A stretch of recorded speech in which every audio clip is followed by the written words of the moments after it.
Alors, donc on a dit dans les précédents chapitres, on a appris qu'il faut faire un cheshbon nefesh, ça veut dire un bilan, et d'essayer de reconnaître que par rapport à son corps, à son âme animale, on est considéré bas et qu'on est attiré vers des choses qui sont animales, ou même des choses qui sont interdites, et se faire un bilan. Et il est possible que dans ce bilan-là, on arrive à la conclusion qu'on est même plus bas que le Kal chez Bekalim, des personnes les plus légères, puisqu'il ne fait pas d'efforts dans le service envers Dieu, il ne fait pas ce qu'il faut, comme c'est rapporté dans le chapitre 30. Et en même temps, de l'autre côté, il doit renforcer son âme divine sur son âme animale et réveiller une simcha, une joie qui provient du nefesh elokit de l'âme divine. Et cette joie-là, c'est d'être conscient qu'on sort de l'exil, on sort de l'emprisonnement. La Nut Neshama, qui était emprisonnée dans l'âme animale, elle sort de l'exil grâce à la tchouva et aux bonnes actions, et grâce au fait qu'elle puisse accomplir, la possibilité d'accomplir sa mission dans ce monde, et qu'elle peut aller au-delà de son corps et de son âme animale. Donc à la suite de ça, Admor Azaken, il arrive ici, et il va expliquer justement que c'est lié aussi avec la mitzvah de Havat Israël, d'aimer son prochain comme soi-même, qui est la base de toute la Torah. Alors, il dit, je ne sais pas s'il n'y a pas de porte ici. Binal kiyum al-yede kiyum advarim aniskar le'el. Lorsqu'on va réaliser les choses qu'on a mentionnées auparavant dans le 29e chapitre, 29, 30 et 31, et plus particulièrement dans le chapitre 31, Liot gufo nivze vinimas be'enav. Il faut donc élever son âme au-dessus de son corps, et que notre corps doit être considéré abominable à nos yeux, pour les détails qu'on avait mentionnés dans le chapitre 29. Rak simchato tia simchat nefesh levada, et qu'il faudrait avoir uniquement la joie de l'âme, comme on a expliqué dans le chapitre 31. Alors, à réseau, donc ce chemin, cette façon-là, on renforce, on élève l'âme divine au-delà du corps et de l'âme animale, malgré la tristesse du corps, et malgré tout, il renforce cette simcha, cette joie au-delà, la neshama, elle se dépasse. Alors, réseau derech yeshara vekala, ça devient un chemin qui est droit et qui est facile. C'est-à-dire qu'il y a plusieurs chemins, plusieurs façons de servir à Kadosh Baruch Hu. Il y a des chemins qui sont difficiles et qui sont dangereux, mais celui qui choisit ce chemin-là, à travers la simcha, à travers la joie, alors à ce moment-là, il est sûr qu'il ne va pas trébucher. C'est le chemin qui est kala, yeshara vekala, c'est-à-dire qui est droit et qui est facile. Bien sûr, ça demande des efforts. On dit c'est-à-dire facile, c'est-à-dire qu'une fois qu'on s'est bien préparé pour prendre ce chemin-là, alors à ce moment-là, ça devient droit et facile grâce aux éléments de réflexion que l'Admor Azaken il a donné. Donc ce chemin-là, ça va permettre à lavo l'idée kiyum mitzvat ve'ahavta l'reacha kamocha l'chol nefesh mi'Israël migadol ve'ad katan, arriver à réaliser la mitzvah qui dit dans la Torah, tu aimeras ton prochain comme toi-même. Ton prochain, ça veut dire toute âme juive, quel qu'il soit, du plus grand jusqu'au plus petit. Donc sans faire de différence, le plus haut des niveaux, même les personnes les plus simples et les moins, que même un rachat, on va dire, qui ne se comporte pas convenablement, même ce rachat, il faut l'aimer autant qu'un tzaddik gamour. Donc c'est jusqu'à ne même plus faire de différence entre les deux. Alors bien sûr, c'est dur, c'est même difficile de comprendre des choses pareilles. Comment réveiller un sentiment d'amour envers quelqu'un déjà on le connaît, quelqu'un qu'on ne connaît pas. Non seulement qu'on ne le connaît pas, même si on le connaît, on sait que c'est un rachat, on connaît ses défauts. Et malgré tout, on nous demande d'avoir à Havat Israël, V'aftal eracha kamocha. Et c'est une question qui est posée déjà dans les commentaires de la Torah. Le Ramban, par exemple, il pose la question. Et il dit, comment un homme il peut déjà aimer une autre personne comme lui-même, c'est quelque chose ça veut dire, l'amour, c'est inné, c'est où on l'a pas. Comment on peut demander à quelqu'un d'aimer? Et alors il y a des commentaires qui disent que le sens du verset, c'est pas vraiment aimer comme soi-même, mais c'est un comportement qu'il faut avoir comme si réellement on s'occupait de nous-mêmes. Ça veut dire de rendre des services, faire attention à son argent, comme si on faisait attention à notre argent. Mais le Admor Hazaken, quand il voit lui la mitzvah de Ve'afta l'eracha kamocha, lui il apprend au sens simple. Tu aimeras ton prochain comme toi-même. Ça veut dire mamash. C'est vraiment aimer son prochain comme soi-même, vraiment comme on s'aime nous-mêmes. Et comme le Admor Hazaken lui-même, il a écrit dans son livre de Shulchan Aruch, le Psak Halacha, que la mitzvah, cette mitzvah-là, c'est d'aimer chacun et chacune du peuple juif comme son corps, comme s'écrit Va'afta l'eracha kamocha. Et donc c'est pour ça qu'il faut dire toujours sur un autre juif ou une autre juive, il faut dire des compliments et lui faire toujours des shvachim, comme on dit, des louanges, et avoir aussi pitié de son argent et l'aider quand il a besoin. Donc ça, c'est la mitzvah de Va'afta l'eracha kamocha. Le Admor Hazaken, il dit ça, c'est derech yeshara vekala, c'est le chemin droit et facile pour arriver à cela, lorsque on renforce notre âme divine sur notre âme animale. Pourquoi? Alors, le Hazaken explique Ki me'achar shegufo nimas umtu avetzlo.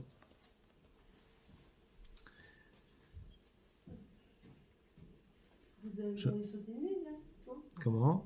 C'est les sautés nés, non? Ce qui manque. Non, j'ai dit. Migadol Vat Katan marque juste Ki me'achar shegufo nimas umtu avetzlo.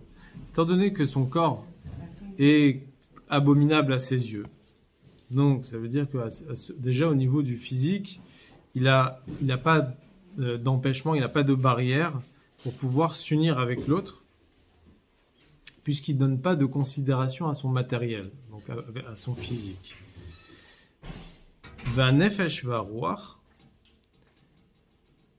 et aussi vis-à-vis de son âme divine, qu'on appelle le nefesh et le ruach. Bien sûr, il y a plusieurs niveaux dans la neshama, il y a nefesh, ruach, neshama, chaya, yechida, mais les niveaux qui sont plus habillés dans le corps, c'est le nefesh et le ruach. Et si les plus bas. Oui, les plus bas. Où c'est là où on sent l'ego, on sent les différences entre les uns et les autres. Il dit Mi yodea gedulatan ou malatan besharshan ou mekoran beelokim chaim. Qui peut savoir la qualité de la neshama, la grandeur de la neshama dans sa source, à la base où elle se trouve au niveau de Dieu. Donc ça veut dire que non seulement que on nous demande on nous dit que on ne considère pas le matériel de l'autre personne, et donc ça nous permet justement à ne pas faire de différence entre les uns et les autres. Mais non seulement ça, hein, c'est que mi-yodéa, c'est-à-dire qui te dit maintenant quel est le niveau de ta neshama? Qui dit que toi tu es plus élevé que l'autre, que toi tu as la tête et toi tu es le grand et l'autre c'est la personne qui est en face de toi, elle est plus petite que toi. Peut-être que c'est l'inverse. Peut-être que la personne qui est en face de toi, elle est plus importante et que toi tu es moins important.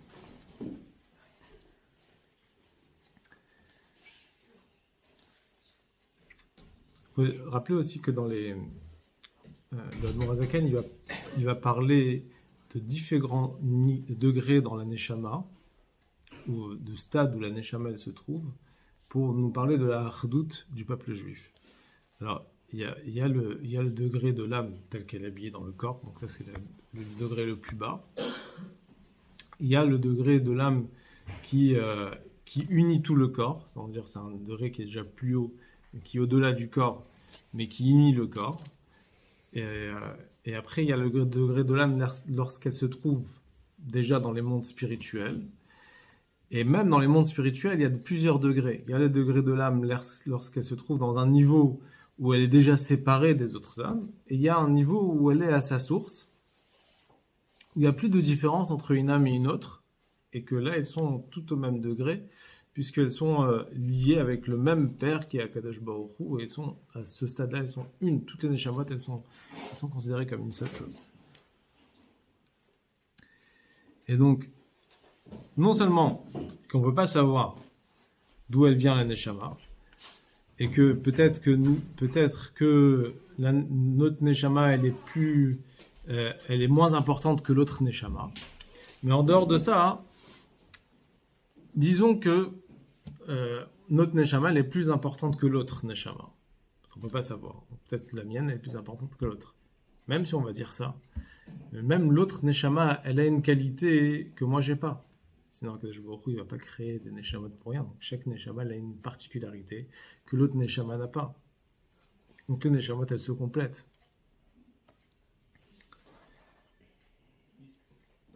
Il y a une longue histoire, le Rabbi Rayatz s'y raconte il raconte dans une lettre, dans Sefer HaMamarim, une lettre où il a rejoint son père, le Rabbi Nishmato Eden, qui est le Rabbi Rachab, quand le Rabbi Rachab il était en France, dans la ville de Menton, et le Rabbi Rachab il est allé là-bas pour la santé pour plusieurs mois, et donc à un moment il est parti rejoindre son père. Où ça ? À Menton. Ah, son père était à Menton ? Oui. Aussi ? Ouais. Il est parti là-bas rejoindre son Rabbi père, le Rabbi Rachab. Ah, le Rabbi. Rabbi Shalom Dovber Schneerson. Son père, c'est le Rabbi Marash. Son père, le père du Rabbi Rayatz, c'est le Rabbi Rachab. Son grand-père, c'est le Rabbi Marash. Et il dit, à ce moment-là, il raconte comment il décrit le Rabbi Rayatz, la situation où il était là-bas. Il dit, j'ai eu le mérite d'entendre des choses que personne n'a entendues à ce moment-là, que ce soit sur le comportement des Rébéim de façon générale, que ce qui était transmis de Rabbi en Rabbi, des histoires que j'ai entendues de mon père, que j'ai jamais entendues de ma vie, et aussi on a eu des visions qu'il a vues, mon père, qui m'a raconté, et des Mahamarim que mon père, il m'a répété beaucoup de Mahamarim de Chassidut, de discours de Chassidut. Je suis resté avec mon père pendant au moins 2 semaines, et j'étais 2 semaines, mais 3 Shabbatot, et chaque Shabbat, il y avait un Mahamar, un discours chassidique. Pendant tous les Shabbats, il a dit un Mahamar, le Rabbi Rachab. C'est connu que ce moment-là, le moment où le Rabbi Rachab il était à Menton, on raconte qu'à un moment, il s'est assis comme ça devant la mer, parce que c'était devant la plage, devant la mer, et il s'est mis à regarder la mer pendant 6 heures d'affilée, sans parler. Et il regardait, et il bougeait pas. Et à bout de 6 heures, il s'est mis à écrire. Et il a écrit ce qu'on appelle le Hemsher. Il y a 3 grands livres qu'on appelle le Hemsher de Rosh Hashanah, Yom Tov Shel Rosh Hashanah. C'est un long Hemsher de 3 tomes de Mahamarim. Je sais pas, c'est plus de 1000 pages. C'est une suite de Mahamarim. Plus de 1000 pages, c'est pas plus, de Chassidut, suite à sa réflexion, de ces 6 heures de réflexion, hein, donc, au bord de la plage à Menton. Et il a eu l'inspiration. C'était inspiration.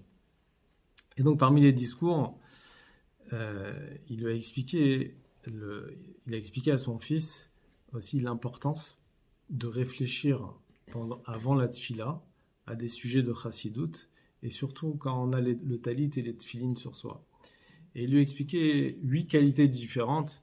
Pourquoi? Il dit que ça raffine le corps, ça raffine le cerveau, ça écarte l'âme animale, ça lave l'âme intellectuelle, ça la nettoie, ça soumet l'âme intellectuelle à Dieu, ça éclaire le monde.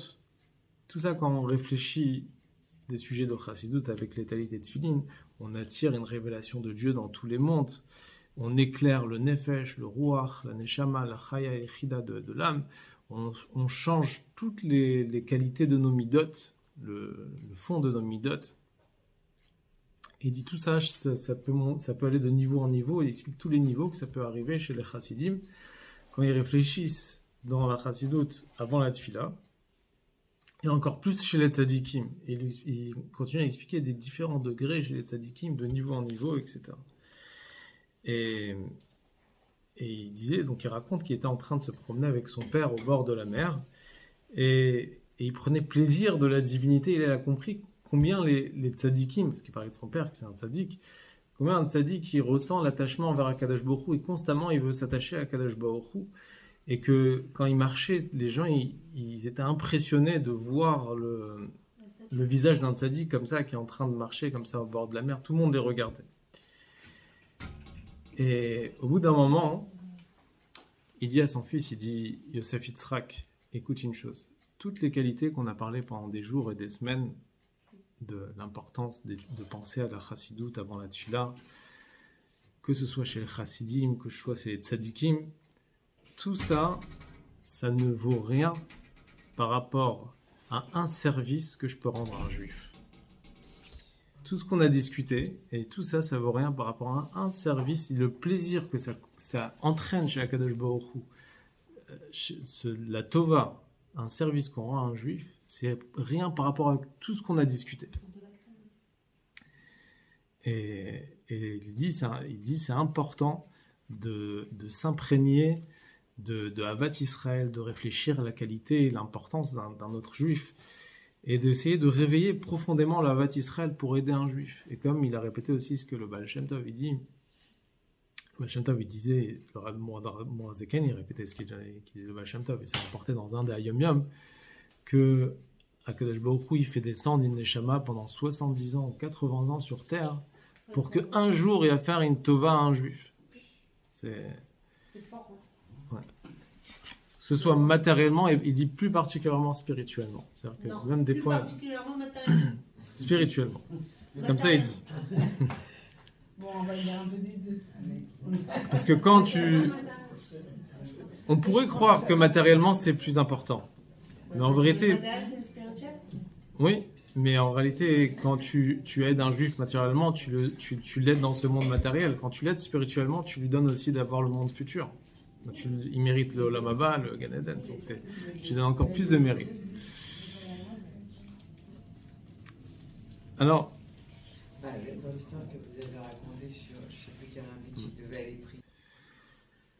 Alors le Moazeken, ici, il parle donc de la Hardout, de l'unité qu'il y a entre toutes les Neshamot qui sont unies. Donc comme les Neshamot elles sont unies, on est tous considérés comme une seule personne.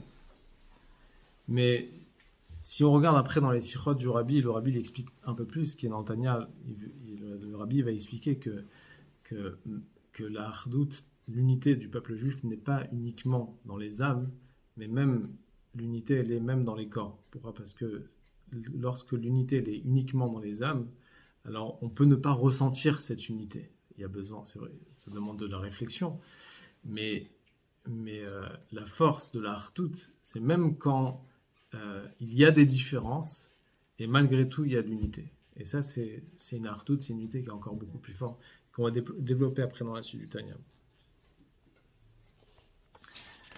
Alors,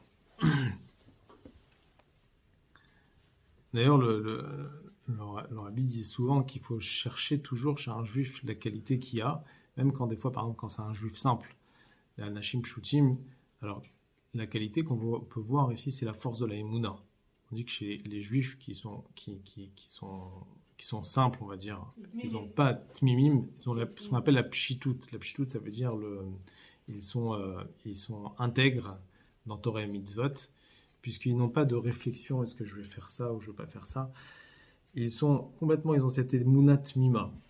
Et il dit ça, c'est une très grande qualité que des fois, même un grand Talmid Chacham, il n'a pas.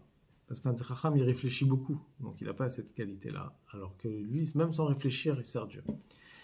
Et de l'autre côté aussi, quand je vois un grand Talmid Chacham, et moi qui est simple, aussi, je dois essayer de trouver les qualités qu'il y a. Par exemple, ça écrit dans la Gemara que plus une personne est élevée, plus son Yetzer Hara, il est élevé. et donc il a le Yetzer Hara d'un sage, d'un Talmid Chacham, il est encore beaucoup plus grand qu'un homme simple. Et malgré tout, il tient, il a la crainte de Dieu, il arrive à surmonter ses épreuves. Donc là aussi, il y a aussi des raisons pourquoi on doit aimer l'autre juif, peu importe si c'est un grand ou si c'est un moins grand. Chacun, il y a des qualités que l'un il a et que l'autre il n'a pas. Et c'est comme ça qu'on se complète. Alors il continue, l'Admor Zaken, il dit chez Gam, chez Kulam Matimot, Ve'avecha de Kulana. Donc déjà, en dehors du fait qu'on ne peut pas savoir qui est plus grand que qui, mais en dehors de ça, Kulan Matimot, toutes les âmes, elles sont compatibles l'une avec l'autre. C'est-à-dire qu'à un certain niveau, il n'y a plus de différence entre une âme et une autre âme, et qu'en vérité, on ne peut pas dire qu'il y a une qui est plus grande que l'autre. C'est ça Kulan Matimot. Les âmes, elles sont plus compatibles. Donc là, on est déjà parti à un niveau qui est plus haut. Il y a un niveau, on peut dire, qui dit que ta Neshama, elle est plus grande que... Peut-être que ma Neshama, elle est plus petite que la personne qui est en face de moi. Il y a un deuxième niveau, on arrive à un stade où les âmes, elles sont tellement unies qu'il n'y a plus de différence entre les grandes âmes et les petites âmes. Ça, c'est ce que veut dire Kulan Matimot. Et après, il y a un niveau qui est encore beaucoup plus haut dans les âmes, c'est Ve'avechad le Kulana. Elles ont un père à toutes les âmes. Ça veut dire qu'elles ont un point commun, mais qui les unit, qui font qu'elles sont une. Si on rentre dans la Chassidut, on dit que au niveau de Bina, la sphira de Bina, la sphère de Bina, on appelle ça Elohim Chaim, il peut y avoir des différences entre les âmes. Il y a un point dans une âme que l'autre, elle n'a pas. Et donc, à ce moment-là, il y a des différences. Mais au niveau de la Chochma, qui est la source des âmes, à ce moment-là, à ce niveau de Chochma, c'est Av Echad, c'est le père, ou à ce niveau du père, tout est un là-bas. Alors, on peut dire, l'exemple que l'Admor HaZaken y rapporte dans le 2e chapitre du Tanya, que l'Admor HaZaken avait dit que la différence entre au niveau de la conception entre le père et la mère, c'est que le père donne la semence et la mère développe les membres du bébé, et ce qui fait qu'au niveau de la mère, l'enfant il a les différents membres du corps grâce à la mère, et le père, au niveau du père, tout est uni et tout est un dans la source. Et donc c'est la différence spirituellement entre la Chochma et la Bina. C'est-à-dire que lorsque l'âme, elle provient de la Bina, qui est comparée à la mère, donc il y a déjà le développement de la Neshama, et à ce moment-là, il y a des différences entre les catégories de Neshamot, alors qu'au niveau de la Chochma, tout est uni, puisque là, c'est à la source même des Neshamot, et il y a une seule chose. Mais Chochma de Natif. Oui.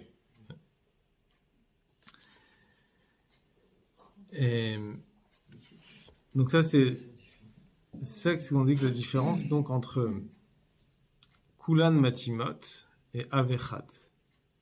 Donc il y a le niveau inférieur. Donc ici on a parlé de 3 niveaux ici. Le niveau inférieur de la Neshama, le plus niveau inférieur, c'est que toutes les Neshamot, elles sont différentes les unes des autres, et chaque Neshama, elle a une mission qui est différente, et que toutes les âmes, elles se complètent les unes avec les autres, comme un corps qui est composé de plusieurs membres, et que on ne peut pas dire que il y a des membres qui sont en trop, et que chaque membre, il va servir à quelque chose. L'œil, il va ramener la vue, l'oreille, il va ramener l'audition, le pied, il va permettre parce que la personne va pouvoir aller à un endroit où même la tête ne peut pas aller par elle-même.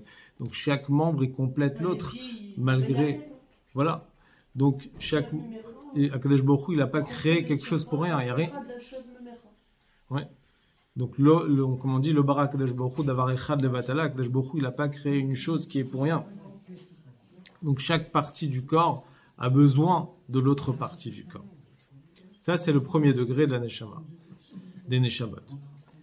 Deuxième degré, c'est le degré de Kulan Matimot. Ça veut dire que toutes les Neshamot, elles sont compatibles. Et il n'y a pas une grande Neshama, une petite Neshama. Il n'y a pas ici, je ne regarde pas la particularité qu'il y a dans chaque Neshamot. Mais toutes les Neshamot sont une partie d'un corps entier. Et malgré tout, il y a des différentes neshamot, mais ces neshamot-là font partie d'un seul et même corps. Et après, il y a un niveau qui est encore beaucoup plus haut, c'est le niveau de Avechad le Kulana, où à la source, là, on ne peut pas faire même la différence entre les différents membres du corps, donc les différentes âmes, comme lorsque l'enfant il vient directement du cerveau du père. Le Covid, 6 portables. Excusez-moi. Ah ben là, qui est venu nous refroidir. Et donc à ce niveau-là, hein, c'est là où en vérité le Admorazaken il veut que la personne elle arrive au niveau de, elle va pouvoir révéler cette partie d'un neshama où la neshama là-bas elle ressent que elle est complètement unie avec l'autre neshama et qu'elle ne ressent pas la différence entre les différents degrés des neshamot. Velachen nikraou kol Israël achim mamash. Et c'est pour ça que, puisque dans leur source, on est tous unis et on est tous un, alors tous les bénis Israël sont appelés des achim mamash, des vrais frères. Et comme il y a un verset qui est écrit dans la Torah, qui dit, lui, dans le cas d'une personne qui a perdu un objet, qu'on a trouvé un objet qui était perdu, et donc on a la mitzvah de prendre l'objet, de le rendre, ce qu'on appelle la Shabbat Aveda, ou de le proclamer. Et donc la question, la Torah elle dit, Vi imlo karov achicha, si ton frère il n'est pas proche de toi, velo yedato, tu ne le connais pas. La Torah elle dit pas ici reacha, ton prochain, elle dit achicha. C'est-à-dire que la Torah elle dit ton frère qui est loin que tu le connais pas. Donc c'est-à-dire il est loin, tu le connais pas, et quand même la Torah elle appelle ton frère. Donc ça veut dire que chaque juif est considéré vraiment comme notre frère, comme notre sœur. C'est quoi pourquoi la Torah elle emploie le terme frère? Pour nous dire qu'en réalité, de la même façon que deux frères, qu'est-ce qui les unit? C'est le père, les parents. Tes parents ils font que maintenant ils sont des frères. Et donc l'amour qu'ils ont entre eux, c'est ce qu'on appelle la Ahava Atzmit. C'est un amour qui est tellement profond, qui est au-delà des raisons. Je ne vais pas réfléchir, mon frère, pourquoi j'aime mon frère? Parce qu'il est intelligent, parce qu'il est... Je ne vais pas réfléchir. Mon frère, je l'aime parce que c'est mon frère. Et tout. Donc la même chose, n'importe quel juif, on doit le considérer comme notre frère. C'est Achim, et l'Admorazaken, il emploie le mot mamash. Souvent, l'Admorazaken, il dit ce mot mamash, il l'emploie à plusieurs reprises, parce que toute la chassidoute, en réalité, c'est que les choses, elles se passent réellement, concrètement. Quand on dit que Akadosh Baruch Hu, il remplit le monde, c'est mamash, c'est vraiment comme ça. Quand on dit que notre neshama, c'est une partie de Dieu, c'est chelek eloka mima'al mamash. Le Admorazaken dit c'est vraiment mamash qu'on est une partie de neshama de Dieu. Et quand on dit que ve'aftal eracha kamocha, on doit aimer vraiment notre prochain comme nous-mêmes, et que notre frère, c'est comme le prochain est comme notre frère, c'est mamash comme notre frère. Donc vraiment, on doit sentir vraiment. Et le rabbi, bien sûr, il a encore plus développé le mamash, parce que dans chaque sichot, on voit à la fin, le rabbi termine, pratiquement tous les sichot, le rabbi termine par le mot mamash. Toujours, il dit qu'on va ramener la Géoula, Bekarov mamash. Chaque fois, il dit. Même Shin, ça fait Menachem Mendel Schneerson. C'est vrai. Alors, pourquoi? Parce que Mitzat Shoresh Nafsham Ba'Shem Echad, puisque la source de leur Neshama, ils sont unis avec Hachem. Donc, même quand les Neshamot, elles descendent et elles se divisent, alors ils sont considérés comme des frères qui viennent du même père. Et donc, puisque les Neshamot, ils viennent de la première source, leur première source qui est Akadosh Baruch Hu, et que les Neshamot, quand elles descendent sur terre, elles sont différentes, jusqu'à tel point que même la Torah, elle dit que malgré tout, dans certains cas, dans des cas extrêmes, la Torah dit Chayecha Kodmin, ça veut dire que ta vie, elle passe avant la vie de l'autre. Mais c'est dans des cas particuliers.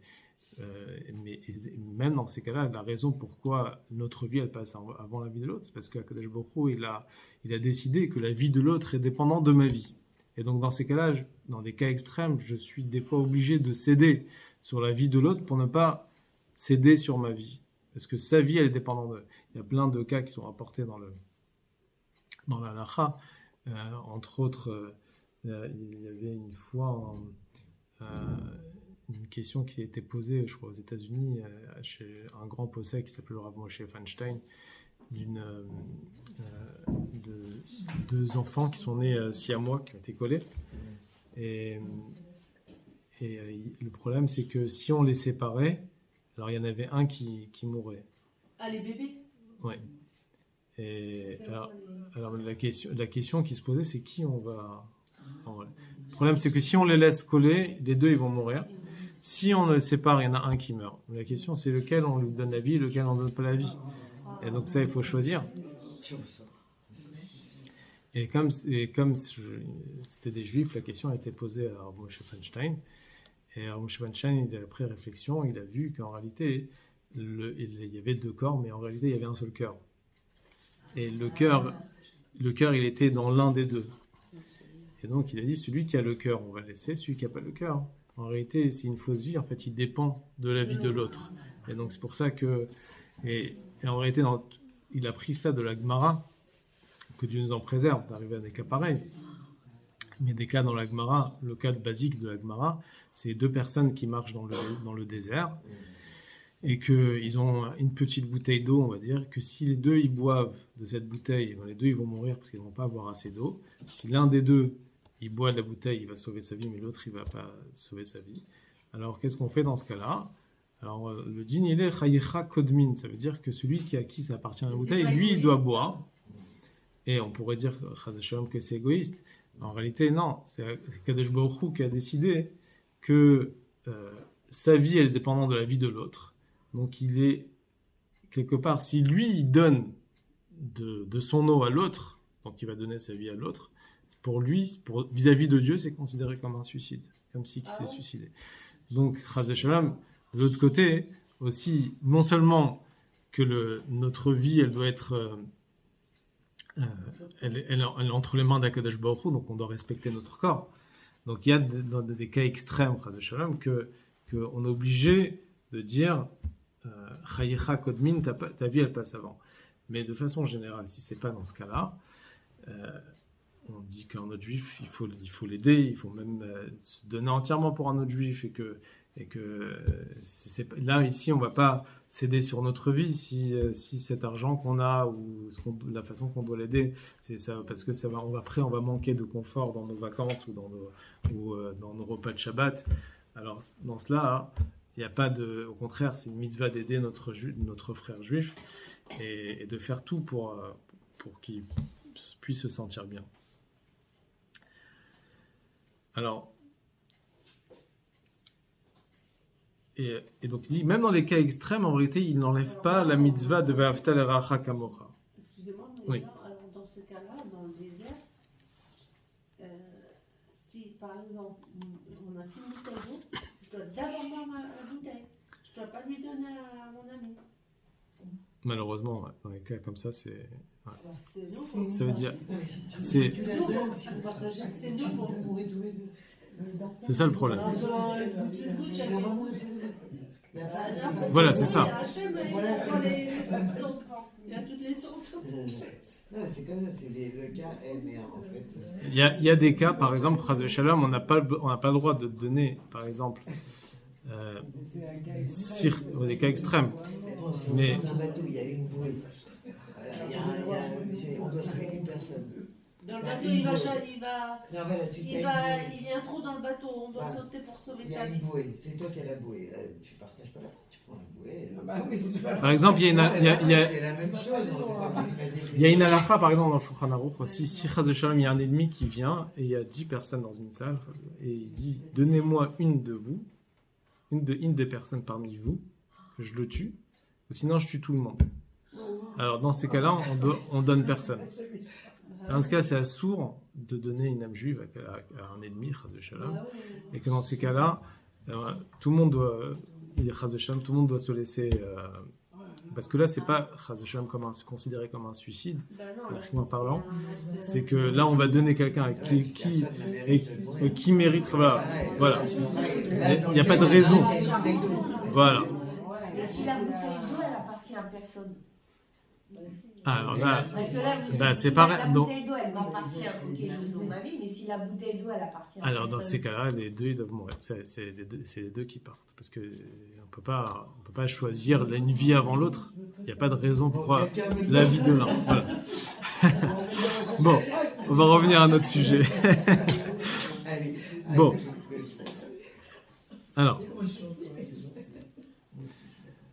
en tout cas, Du coup, t'as bu. Ah, Moi, de toute façon, j'ai toujours ça.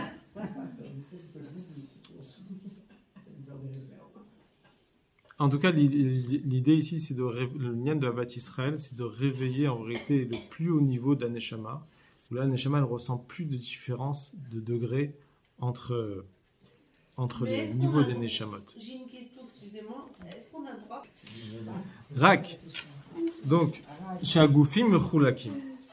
Seulement, puisque les corps ils sont divisés, avant même de ressentir cet Havat Israël, les corps ils sont divisés vis-à-vis du corps. Chaque corps il sent qu'il est différent de l'autre. Que la reine, et donc c'est pour cela, puisque malheureusement il y a l'ego, Aosim Gufam Ikar Venafsham Tfela, tous ceux qui donnent plus d'importance à leur corps qu'à leur âme, et que leur âme considère secondaire par rapport au corps.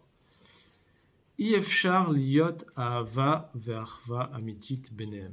Il est impossible d'avoir entre eux un amour sincère entre les personnes. Si on donne de l'importance au matériel et au corps par rapport à l'âme, alors à ce moment-là, là il y a l'ego. Là il y a l'ego et il y a la différence. Et donc il va manquer de l'achdout, il ne peut pas avoir de l'amour sincère. C'est-à-dire, j'ai pas compris. Il ne peut pas avoir de l'amour sincère si on donne de l'importance à son matériel que à son spirituel. On ne peut pas regarder les autres. Mm. Ah bon, Elle a plus de place. Le seul amour qu'il peut avoir, c'est Ela Tluya Bedavar Levada. C'est uniquement par intérêt. Ça veut dire que quand une personne donne de la considération à son matériel, à son physique, par rapport à son spirituel, alors à ce moment-là, l'amour qu'il va avoir vis-à-vis de l'autre, ça va être que de l'amour intéressé. Ça ne sera pas désintéressé. Il y a ici, il y a quelque chose de commun qu'ils vont faire ensemble, ils ont un intérêt commun, qui fait que on a quelque chose à faire ensemble, et donc à ce moment-là, ils vont s'aimer. Mais une fois qu'il n'y a plus cet intérêt-là, ils ne vont plus s'aimer. Donc c'est quelque chose qui n'est pas sincère, c'est pas réellement sincère. Si, Dans le monde où on vit aujourd'hui, c'est souvent comme ça. Alors, bien sûr, mais dans tout, Ah, même peut-être l'argent, je vais me marier avec toi. dans les couples, et bien sûr. Pas d'argent, place-toi. Voilà, dans les couples aussi, voilà. Si c'est pour un intérêt, alors à ce moment-là, une fois qu'il n'y a plus l'intérêt, il n'y a plus de... ça tient plus. Voilà. Betela Ava. Exactement, c'est ce qu'il dit le Pirkei Avot. La Mishnah, ouais. Un amour qui est dépendant de quelque chose, Betela Davar, si la chose est annulée, l'amour n'est plus là aussi. Parce que l'amour, donc, ça tenait que sur ça. Une fois qu'il n'y a plus ça, il n'y a plus l'amour. Est-ce que le mariage est valide? Et donc le mariage, ça doit être ça aussi, ça doit être un amour sincère entre le couple. Si c'est pas sincère, c'est basé sur un intérêt. Alors c'est pas. Après c'est comme deux associés qui sont, mais il n'y a pas de. Non, mais parce que j'aurais entendu un cas de Gemara, si je ne me trompe pas, où un homme peut se marier avec une femme par intérêt, ça valide le mariage quand même. C'est quand même valable, bien sûr. Mais il faut qu'il y ait quand même. Non, c'est je pas- je débat pas le. Oui. Alachiquement parlant, c'est Voilà, valable. alachiquement parlant, pardon. Mais c'est pas l'idéal, quoi. C'est sûr. Et est-ce que ça. Parce que Havat Israël, c'est pas seulement avec un autre juif, c'est même avec sa femme, un homme et sa Oui, bien femme. sûr, C'est d'ailleurs, Havat Israël, c'est C'est la première personne avec qui il faut avoir Havat c'est la Israël. première fois. Ouais. C'est comme toi-même, c'est Mais pas est-ce que possible. dans le Bien mariage sûr. aussi, on a le droit Tu fais du mal de. à toi, à ta moitié. En fait. Hmm. Voilà. Se faire du mal à ton prochain, tu te fais du mal à toi-même parce que c'est. Enfin, ton prochain, ton mari. Ton conjoint, Ton c'est conjoint, bah oui, tu te fais du mal à toi-même en fait. Le mal il retourne sur toi. En parlant de l'amour pour Dieu, on a donc. Le Rabbi dit dans une sikha sur Parashat Beshalach, le Rabbi il rappelle un Rashi, où le Rashi dit par rapport au moment où les Égyptiens ils poursuivaient le peuple juif quand ils allaient à la mer, pour traverser la mer. C'est écrit Vine Mitzraim Nosea Achareim. Les Égyptiens voyageaient derrière eux. Alors le mot Vine Mitzraim Nosea, c'est au singulier. Il fallait dire Nosim Achareim. Et Rashi dit Belev Echad Ki Ish Echad, d'un seul cœur et comme un seul homme. Et quand les Juifs ils étaient au pied du mont Sinaï pour recevoir la Torah, c'est écrit Vaïchan Sham Israël Neged Ahar, le peuple campa au singulier face à la montagne. Et là c'est écrit comment Rashi dit Ki Ish Echad Belev Echad, comme un seul homme et un seul cœur. Rashi l'inverse de ce qui est dit par rapport aux Égyptiens. Les Égyptiens c'est écrit Belev Echad Ki Ish Echad, avec un seul cœur comme un seul homme. Et chez les Bnei Israël on dit l'inverse, Ki Ish Echad Belev Echad. Et alors lui explique la différence, il dit parce qu'en réalité la différence est fondamentale. Chez les juifs, à la base, la Neshama, toutes les Neshamot, elles sont une seule Neshama, comme on a dit dans le Tanya ici. Et que parfois, lorsqu'on est sur Terre, dans des corps matériels, on ne ressent pas le Lev Echad, c'est-à-dire cette unité-là. Et donc là, à la base, on est Ki Ish Echad. Mais le Belev Echad, mais quand ils étaient au pied du mont Sinaï, ils ont ressenti de façon visible que non seulement au niveau de la source, ils étaient un, mais même au niveau physiquement, lorsqu'ils sont dans des corps, ils ont ressenti cette unité-là. Et ça veut dire qu'en fait, cette unité-là est une conséquence de l'unité de base où les Neshamot se trouvent vis-à-vis d'Akadosh Baruch Hu. Alors que chez les Égyptiens, à la base, ils sont séparés, il n'y a pas d'unité. Donc, et donc à ce moment-là, comment l'unité elle s'est faite? Lorsqu'ils sont partis unis pour combattre le peuple juif, Belev Echad, d'un seul cœur, et à ce moment-là, ils sont devenus Ki Ish Echad. Mais ça veut dire que le Ki Ish Echad, c'est une conséquence du fait qu'ils sont partis ensemble pour aller combattre l'ennemi. Mais à la base, ils sont séparés. Et que cette unité-là était juste momentanée. Alors que chez le peuple juif, c'est tout le temps. Et donc, à la base, le peuple juif, c'est Ish Echad. Et après, ça se révèle aussi dans le Lev Echad. Merci.